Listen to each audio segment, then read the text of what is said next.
नमस्कार, आप देख रहे हैं प्रेरणा संवाद। मैं हूं पल्लवी। आज के प्रमुख समाचारों पर एक नजर।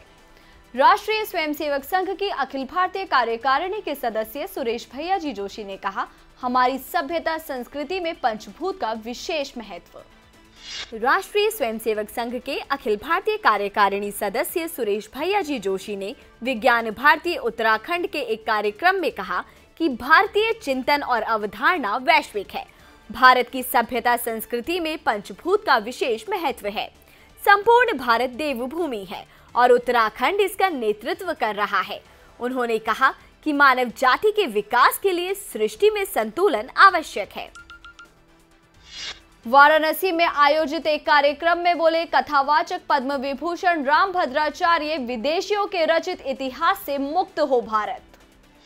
काशी हिंदू विश्वविद्यालय के एक कार्यक्रम में शामिल छात्रों और शिक्षकों को संबोधित करते हुए पद्म विभूषण जगत गुरु रामभद्राचार्य ने कहा कि भारत के इतिहास को विदेशियों द्वारा रचित इतिहास से मुक्त करने की आवश्यकता है।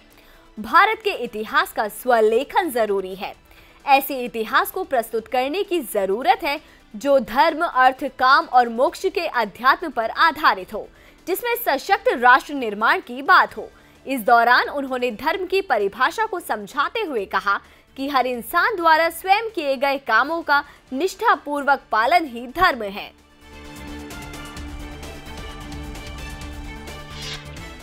विश्व हिंदू परिषद 6 से 20 नवंबर तक चलाएगा देशव्यापी हित चिंतक अभियान। देश हित के कार्यों से लाखों लोगों को जोड़ने का है लक्ष्य।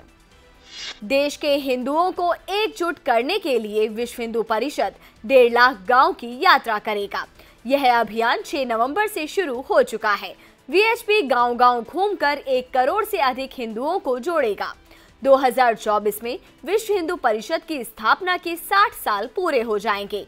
इस हीरक जयंती के पावन अवसर पर विश्व हिंदू परिषद देशव्यापी हित चिंतक अभियान चला रहा है। हित चिंतक अभियान की टोलियों का लक्ष्य देश के 1.5 लाख गांव तक जाकर 1 करोड़ से अधिक लोगों को जोड़ना है। उत्तराखंड में मनाया गया लौह सिद्ध वनवासी हनुमान मंदिर का स्थापना दिवस। गौमुख गौशाला ने आयोजित किया किसान मेला। उत्तराखंड के यमकेश्वर ब्लॉक के तल्ला बनास गांव में प्राचीन लौह सिद्ध हनुमान मंदिर का स्थापना दिवस मनाया गया।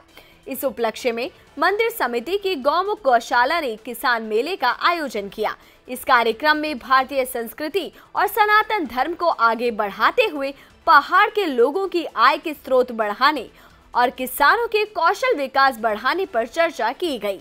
इस मेले में किसानों को पशुचारे के लिए बीज, मधुमक्खी पालन के लिए बॉक्स और खेती के लिए बीज बांटे गए। देव दीपावली में काशी की लोकल इकोनॉमी को मिलेगा बूम। 2.5 करोड़ से अधिक की कीमत के फूलों का हो सकता है कारोबार। विश्वनाथ धाम के लोकार्पण के साथ ही काशी धार्मिक आध्यात्मिक पर्यटकों के लिए हब बनता जा रहा है। देव दीपावली के विश्व विख्यात उत्सव पर भी काशी के लोकल इकोनॉमी को जबरदस्त बूम मिल रहा है।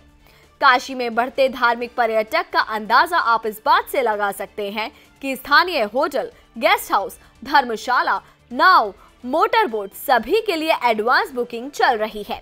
नाविकों से लेकर टूरिज्म से जुड़े कारोबारियों में देव दीपावली को लेकर जबरदस्त उत्साह का माहौल है। तो वहीं फूल और दीप बनाने वाले कारीगर और दुकानदारों के काम में भी उछाल आया है। फूलों से जुड़े कारोबारियों को उम्मीद है कि इस बार 2.5 करोड़ से अधिक कीमत के फूलों की बिक्री हो सकती है। अब एक नजर आज की प्रमुख सुर्खियों पर। सपा सांसद शफीकुर रहमान बर्क के बयान पर बोले बरेली के मौलाना शहाबुद्दीन, कहा भारत में सबसे ज्यादा सुरक्षित है मुसलमान। उत्तराखंड के रुड़की में किशोरी के अपहरण और दुष्कर्म मामले में बिजनौर के मुस्लिम युवक फरमान को 20 साल का कठोर कारावास और 50,000 का जुर्माना। उत्तराखंड के देहरादून में इस्लाम छोड़कर सईद अरशद अपनाना चाहते हैं हिंदू धर्म, डीएम के पास लगाई अर्जी। यूपी के मुरादाबाद में गौकशी के आरोपी रईस की 34 लाख की संपत्ति कुर्क। रईस के खिलाफ पुलिस ने दर्ज किया था गैंगस्टर एक्ट। मध्य प्रदेश के ग्वालियर में अंतर्राष्ट्रीय रामायण सम्मेलन, आत्मनिर्भर भारत के निर्माण पर भी हो रही चर्चा। गाजियाबाद के खोड़ा में सड़क पर नमाज पढ़ने की तस्वीर सोशल मीडिया पर वायरल, जांच में जुटी पुलिस। आज के समाचारों में इतना ही, फिर लेकर आएंगे कुछ नए समाचार। तब तक के लिए नमस्कार।